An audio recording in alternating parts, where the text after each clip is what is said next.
Hey guys, welcome back to Tor Rides. Today we are checking out this 2026 Toyota Corolla, one of the most affordable and reliable sedans you can buy right now. And in this video, we are going to find out all its features and complete walk around of this car. And a big shout out to Flower Toyota of Norman who have provided me this vehicle. If you are looking for one, do check out with them. So this is the 2026 Camry SE. Without getting any late, let's start this video with this keys. This is the keys of the vehicle. This is to lock the car, unlock the car. This is to release the boot and honking feature of the car. So it is a basic key by Toyota for this Corolla. Toyota has similar keys for all its other cars too. As I shown you in my previous video, it's similar for the Toyota Camry as well. Just that it would get a Camry batching in the back. Here you don't have any batching of Corolla in the back. Now let's find out what's under the hood. This car comes with a 2-liter 4-cylinder engine that produces 169 horsepower and 151 pound-feet of torque, and it's paired with a CVT automatic transmission which focuses more on smooth driving and fuel economy rather than on performance. In terms of fuel economy, you can expect somewhere around 31 miles per gallon in the city and about 40 miles per gallon on the highway. And it doesn't get any hydraulic starts, it's a manual one. So now coming straight ahead, we have full LED setup for the headlights. We have one projector headlights and LED DRL works as a turn indicator, and there are fog lights over here as you can see, which works as a DRL as well and also has a fog lights.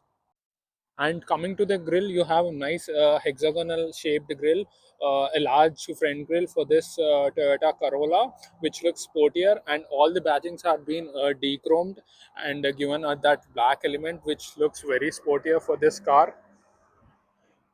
Now coming to the wheels of this vehicle, you get a nice alloy wheels which are completely black and out, and the tire size of this is 225 40 R18. So these are 18 inches alloy wheels. You also get a disc brake at the front, and after that you get body colored mirror caps with turn indicator on it. In terms of dimensions, it's about 182.5 inches long and around 70 inches wide and 56.5 inches tall. And coming to the wheelbase, it's approximately 106.3 inches. So you get request sensors on both the doors, so auto lock and auto unlock.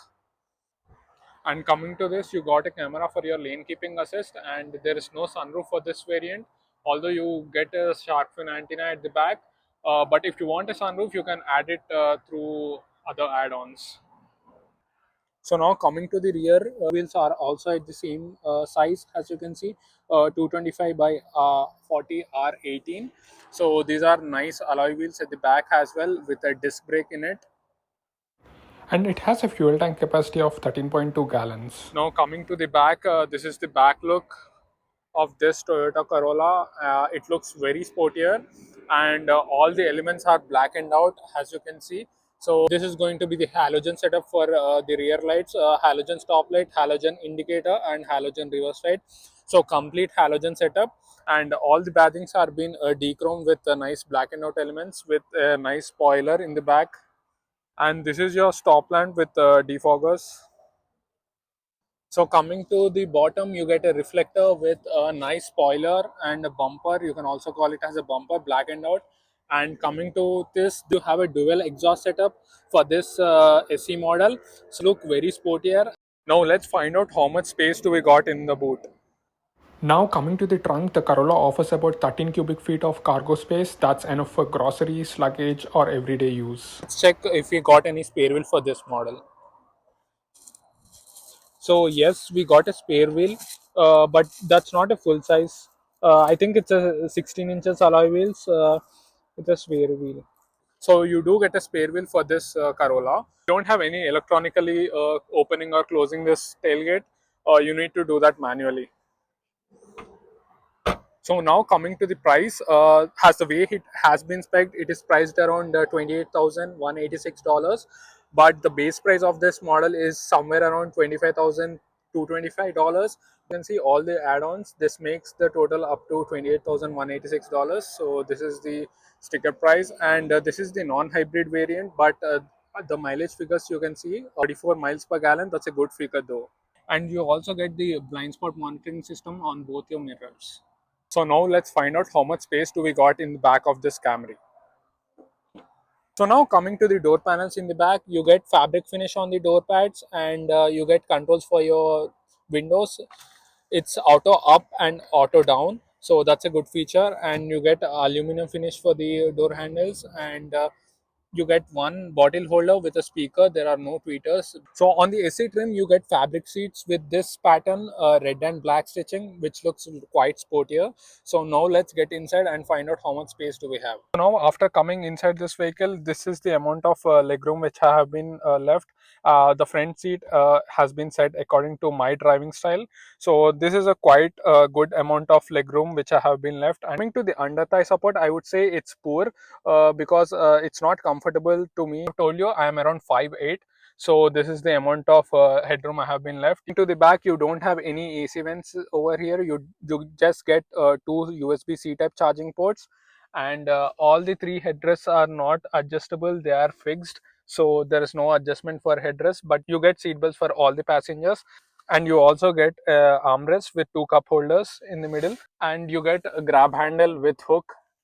Same over here, grab handle with hook. There's light in the middle, and there is no sunroof in this variant, as it is the SC variant, the most value for money.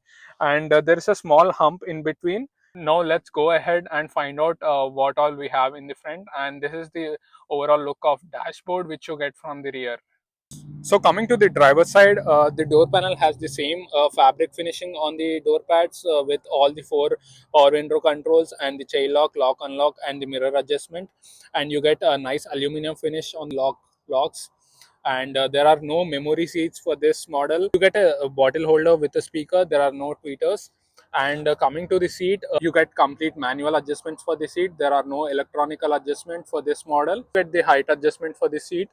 That's a good thing. These are the pedals. So this is to open your bonnet, and you get controls for your instrument cluster, automatic headlights. So these are all the dummy switches you got. Now let's start this vehicle and find out how it's like to hear.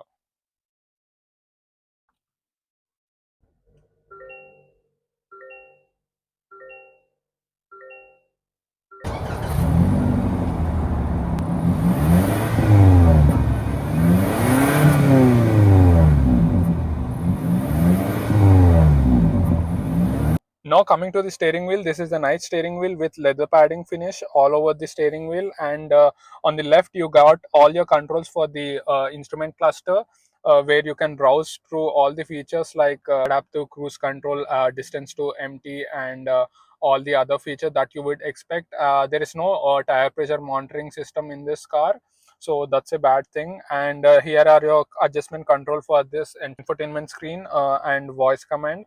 On the right, you get all your controls for your ADAS feature like lane keeping assist and adaptive cruise control. And below you got controls for your infotainment screen. You can adjust the steering wheel tilt and telescopically. So this is a simple steering wheel with useful features that you would expect. Got your controls for headlights, and on the right you got your controls for wipers, and this is the engine start stop button. So coming to this is your instrumental cluster. On the right you have your fuel gauge, and on the left you got your engine temperature.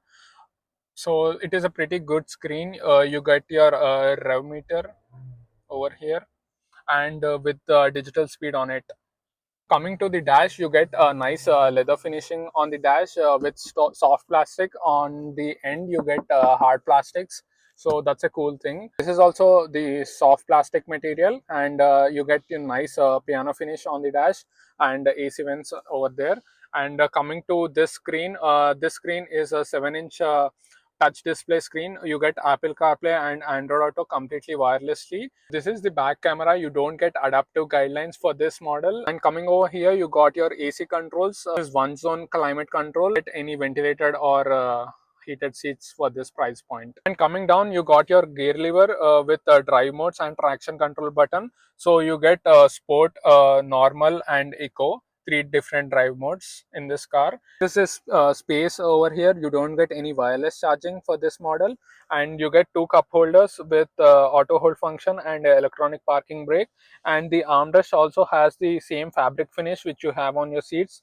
And this is a quite big armrest with a C-type charging port and a 12-volt charging socket.